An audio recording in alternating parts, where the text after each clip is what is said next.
जंगल में बादल, कड़कती बिजली और आसमान से गिरती तेज बारिश ने पूरे जंगल को एक झील बना दिया था। हर जानवर अपने अपने घोंसले में दुबकने पर मजबूर हो गया था। तभी गोरी कौवी के घोंसले से एक शोर सुनाई देता है। मम्मा, मम्मा, ये बारिश तो मजा ला रही है, लेकिन मेरे मुंह में तो पकोड़ों का पानी भर आया है। गर्मा गर्म आलू प्याज के पकोड़े। हाय मम्मा, अगर उसमें हरी चटनी और थोड़ी सी लाल वाली मीठी चटनी भी। तुम अगर पकोड़े नहीं लाओगी तो मैं पूरे जंगल को जगा दूंगा। पकोड़ों की रैली निकाल दूंगा मैं मम्मा। अरे अरे मेरे दिल के टुकड़े, ऐसी बारिश में पकोड़े ही तो याद आते हैं। लेकिन बेटा, ये जंगल है, यहाँ ना तो तेल है, ना कढ़ाई और ना ही बेसन की दुकान, और तू पकोड़े मांग रहा है जैसे किसी होटल में बैठा हो। तो क्या हुआ मम्मा, अगर बेसन नहीं है तो बारिश का पानी तो है, कुछ भी मिला लो, मुझे तो बस पकोड़े चाहिए अभी इसी वक्त, वरना मैं बाहर जाकर बिजली के साथ ठुमके लगाऊंगा। अपने बेटे जग्गू की ऐसी जिद सुनकर गौरी कभी बेचैन हो जाती है। लेकिन तभी उसे ध्यान आया कि रानो चिड़िया के बारे में एक अफवाह फैली हुई है। वो जादुई पेड़ की खोज कर चुकी है जहाँ से गर्मा गर्म पकोड़े बरसते हैं। वही दूसरी ओर गुड़िया अपने घोंसले में आराम से सो रही थी। उसकी आँख खुल जाती है। उठते ही वह अपनी माँ से कहती है, मम्मा, बाहर तो बारिश ऐसे हो रही है जैसे आसमान भी कुछ कर रहा हो। क्या सच में वो जादुई पकोड़ों वाला पेड़ हमारे पास है मम्मा?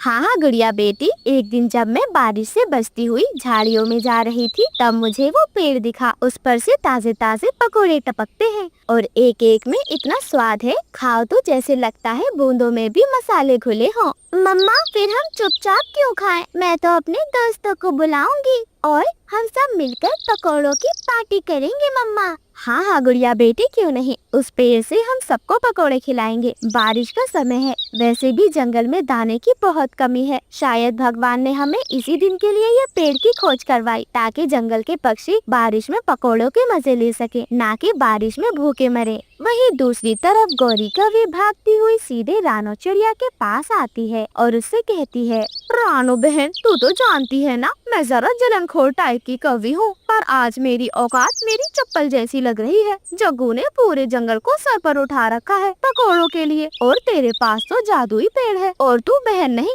देवी है देवी। बहन, मुझे पकोड़े दे देना। पीछे से मिठू तोता भी वहाँ पर आ जाता है। हाँ हाँ, और रानो, अगर तू हमारी मदद नहीं करेगी तो हम मजबूरी में छत से टपकते पानी से पकोड़े तलना शुरू कर देंगे, और अगर पकोड़े नहीं बने तो हम सब उस बेसन का सूप बनाकर ही पी लेंगे।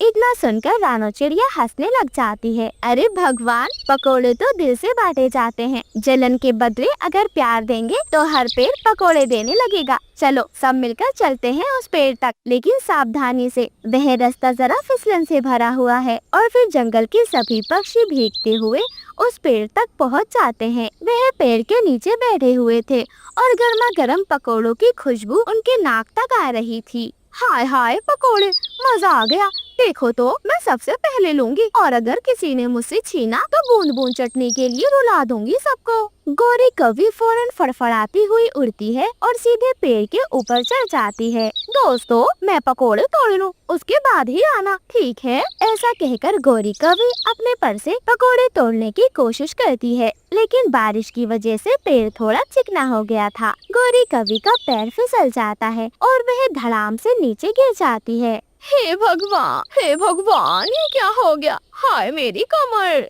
ऐसा कहकर गौरी कौवी तो रोने लग जाती है। ये बारिश, ये पकोड़े और ये कीचड़ का स्नान, अब तो मेरी सारी जलन भी धुल गई है। रानो बहन, यार बचा ले मुझे, मेरी इज्जत का भीगा हुआ हलवा बन गया है। अरे गौरी, तो इज्जत बचा, मैं तुझे पकोड़े खिलाती हूँ और अगली बार जलन की जगह इमली डालना, स्वाद और ज्यादा अच्छा हो जाएगा। हाँ हाँ, और रानो बहन, बिना सोडा तो पकोड़े पचेंगे ही नहीं। चलो अब सब मिलकर पकोड़े तोड़कर घर चलते हैं और फिर आराम से राजा बैठकर पकोड़े खाएंगे, मजे लेंगे बारिश में। अरे अरे मिठू यार, अगली बार बारिश में हम पकोड़े तलने का रियलिटी शो शुरू कर देंगे। नाम होगा fry me if you can. हाय मेरी कमर। और फिर रानो चिड़िया फटाफट पेड़ पर चढ़ जाती है और कुछ पकोड़े तोड़ लेती है। गौरी कौवी को सही सलामत वह लोग घर ले आते हैं। रानो बहन, तुम्हारा बहुत बहुत शुक्रिया, आज तुमने मेरी जान बचाई है। कोई बात नहीं कवि बहन, ये लीजिए आपके पकोड़े, जाकर जग्गू को खिला दीजिए।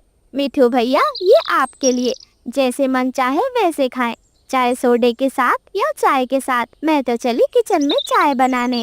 रानो बहन थोड़ी चाय मेरे लिए भी बना देना। अरे अरे गौरी आंटी, जग्गू यहीं पर आ जाएगा, जल्दी से जाकर उसे पकोड़े खिला दें। गुड़िया ऐसा कहकर हंसने लग जाती है। गौरी कवि और मिठू तोता दोनों अपने अपने घर आ जाते हैं। मम्मा मम्मा आप ले आई पकोड़े? हाँ हाँ बेटा, पकोड़े भी ले आई और अपना पर भी तोड़वा लिया है तेरे लिए। आइंदा जिद ना करना मेरे बच्चे। जग्गू कौवा बहुत खुश हो जाता है। गौरी कवि और जग्गू दोनों मिलकर खुशी खुशी पकोड़े एंजॉय करते हैं। वहीं दूसरी तरफ रानो चिड़िया रसोई में गर्मा गर्म चाय बनाती है। मम्मा चाय कब तक बनेगी? जरा जल्दी ले आए, मुझसे तो पकोड़ों की खुशबू देखकर बर्दाश्त नहीं हो रहा। बस जल्दी जल्दी चाय के साथ पकोड़े खाऊंगी। रानो चिड़िया जल्दी जल्दी चाय बनाती है और फिर फौरन गुड़िया को दे देती है। वह माँ बेटी आराम से अपने घोंसले में ठंडी ठंडी बारिश और हवा के चलते गर्मा गर्म पकोड़े खाते हैं। गुड़िया चिड़िया अब बहुत ज्यादा खुश थी। मम्मा ये पकोड़ों का पेड़ हमारे पास हमेशा रहेगा ना? मुझे पकोड़े बहुत पसंद है मम्मा।